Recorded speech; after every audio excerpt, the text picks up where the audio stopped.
Hello and welcome back to my tribute to The Week magazine. I'm your host, Dylan Paul, joined by my correspondent in the field, Glenn Paul. Let's start off with good news, and it wasn't all bad. For a pig and dog named Timon and Pumbaa, who became best of friends at an Arizona rescue shelter. The unlikely friendship was first observed when Pumbaa frequently allowed Timon to take rides on his back. Better Piggies, a shelter that specializes in housing pigs, offered to adopt the pair to let them live out their days together. Today, the pair are right at home with Better Piggy's other residents, Bubs, TT, Alvin, and Mob, in front of the sanctuary. Only in America, a 100-year-old Florida resident, Betty Ashley's annual annuity checks stopped last year because a federal agency refuses to believe that she's alive.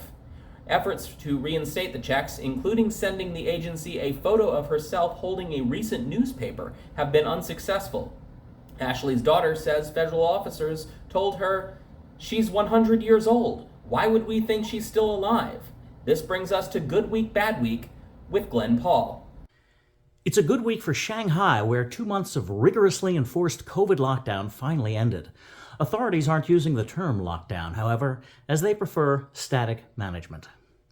It's a bad week for romance novelist Nancy Crampton Brophy, author of the 2011 essay, How to Murder Your Husband, after she was found guilty of murdering her husband in 2018. Evidence showing that she did not in fact know how to murder her husband included Brophy's ownership of the exact gun used to kill her husband before collecting his life insurance. Jurors were not made aware of Brophy's award-winning essay. It's a good week for coffee drinkers, who were 21% less likely to die during the study than non-coffee drinkers.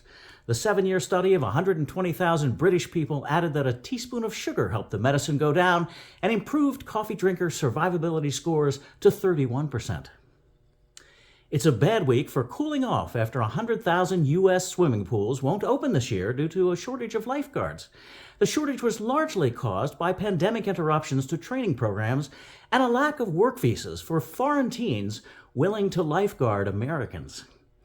It's a good week for picking up your own food, after a survey of 500 food delivery drivers found that 4 in 5 admitted to sometimes eating part of a customer's order. It's a bad week for the Mona Lisa, which was pelted with cake by a man disguised as an old woman in a wheelchair. The cake thrower protested that people are destroying the planet, but his attempt to destroy the Mona Lisa was thwarted by a glass case. This has been Good Week, Bad Week. In American news this past week, the word is out that 2 planned burns by the U.S. Forest Service merged to create one of the largest wildfires in New Mexico history. The admission drew outrage from locals, as the ongoing fire has destroyed at least 330 homes, displaced thousands more residents, raged through 500 square miles of forests and meadows, and cost $132 million to battle. The first burn was set in January to clear vegetation in Santa Fe National Forest, but smoldered months undetected. It lay dormant throughout snowstorms before re-emerging in April. Another prescribed burn in April, intended to clear out small trees and brush that can fuel forest fires, burned out of control for almost instantly thanks to extreme winds. With the fire about 50% contained, the U.S. Forest Service is promising to pay further costs, rising at about $5 million a day. Also in American news, an Iraqi man from Ohio was arrested and charged last week with plotting to assassinate former President George W. Bush. Shihab Ahmed Shihab, a self-proclaimed member of the Islamic State, planned to smuggle 4 Iraqi members of ISIS into the country to help murder Bush for breaking apart their country by ordering the invasion of Iraq in 2003. Shihab, 52, allegedly told an FBI informant that 2 of the accomplices who needed to travel from Brazil were former Iraqi intelligence officers who'd received funds from a one-time top ISIS official funneling cash through a Columbus, Ohio car dealership. Shihab, who claimed to be related to former IS official Abu al-Baghdadi, worked supermarkets and restaurants in Columbus and Indianapolis after coming to the U.S. in 2020 on a visitor's visa. This week in world news, South Ossetia, Georgia, a surprise blow to Russian territorial aims, was struck as the new president canceled a planned referendum on joining Russia.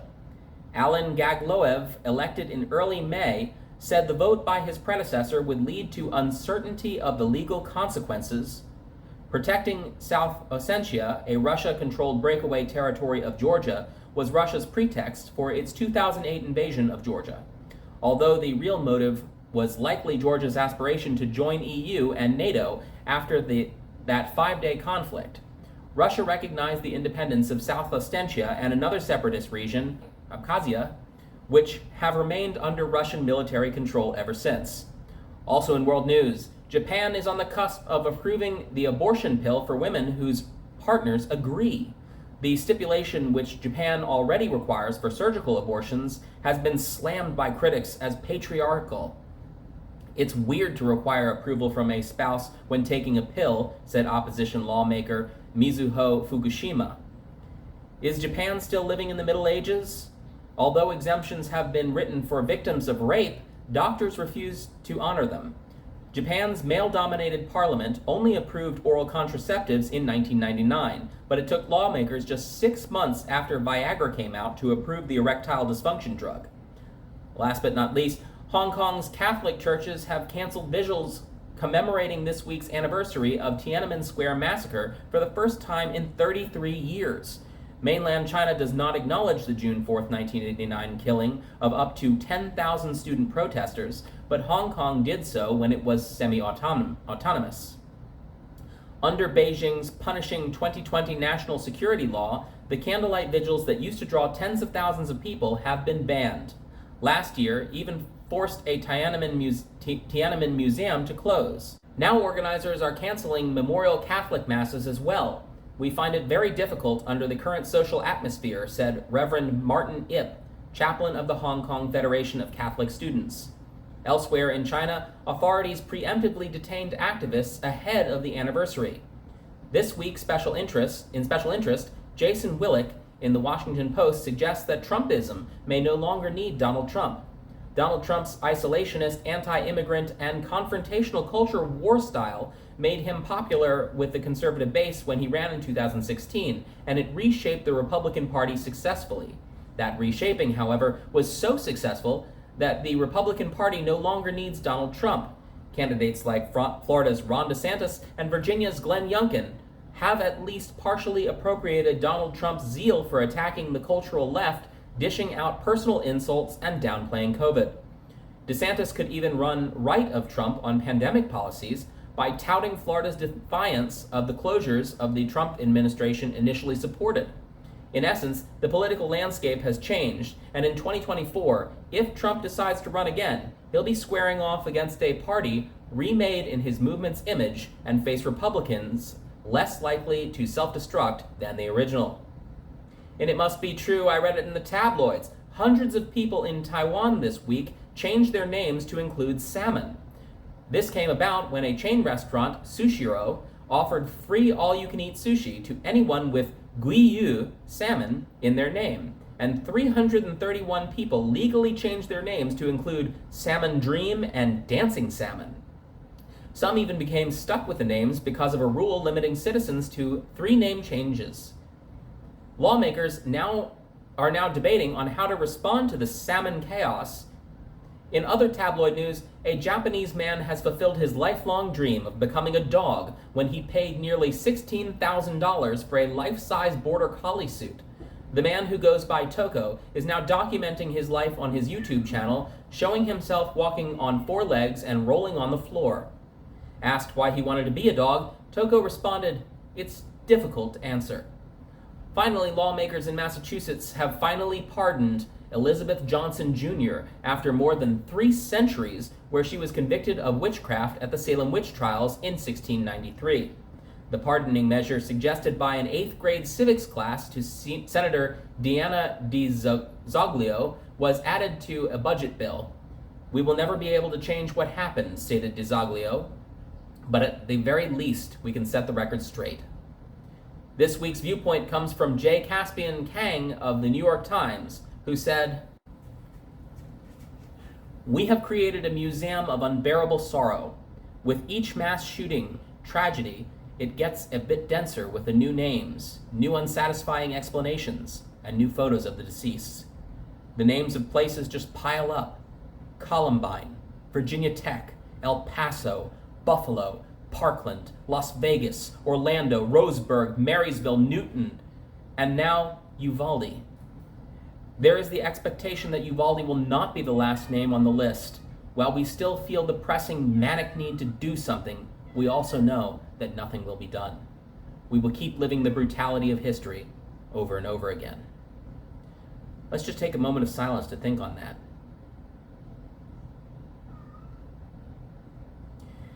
This week in Noted, Washington Post reports 311,000 children at 331 schools have been exposed to gun violence within their schools. Axios reports that guns surpass motor vehicle accidents for the first time in 2020, the most recent year for which the CDC data is available. That year, 4,368 Americans, 19 and under, were killed by guns, 2/3 of them homicide victims, about 30% suicides. In Scientific American, drivers drove 753 billion miles for the first time in 3 months of 2022, according to the Federal Reserve Bank of St. Louis. That's the highest first quarter figure since record keeping began in 1970, and it helped fuel a 4% increase in U.S. carbon emissions. This week's quote of the week, I believe, represents not only this week, but the mode of the last few years, and perhaps all time. Collider quotes Sir Arthur Conan Doyle, who said, "Life is infinitely stranger than anything which the mind could invent." In Science this week, researchers say cutting TV will reduce your risks of heart disease. In a study of 373,000 white British people between 40 and 69, around 9,000 of them developed coronary heart disease. Once they accounted for factors like body mass index, age, and diet, they found that those who watched an hour or less of TV a day had 16% lower risk of developing coronary heart disease than those watching 4 or more hours a day. For those watching 2 to 3 hours, the risk was 6% lower. The study proved not only correlation and not causation, but previous research has linked TV to high cholesterol and high glucose. Unfavorable levels of these cardiometabolic risk markers may lead to increased risk of developing coronary heart disease. Co-author Youngwon Kim of University Hong Kong told The Guardian UK, incidentally, no correlation was made for computer use, which may be due to TV watchers being on the couch snacking while computer users typically do not. Also in science news this week, lovebirds were reported to use their beak for propulsion when the angle of the incline got steeper than 45 degrees.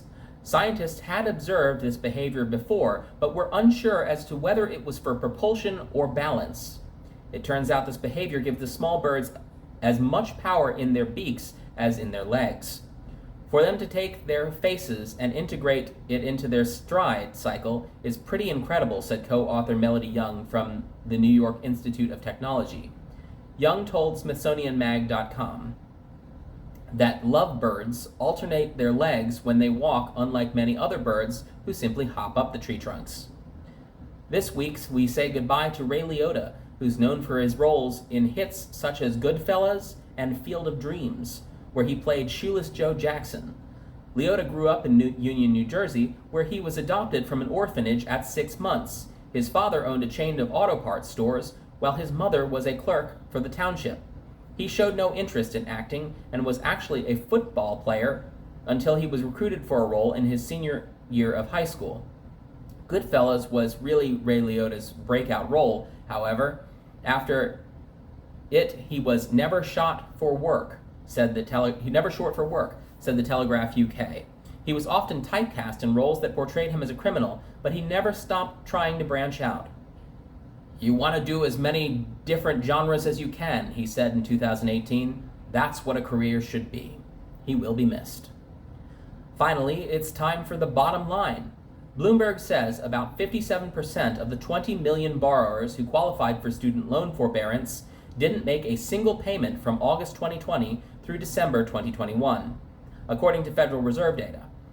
Axios reports for a 200-mile road trip, a gas-powered Ford F-150 would burn 8.3 gallons of gas, costing roughly $38 at current gas prices, or about 20 cents per mile.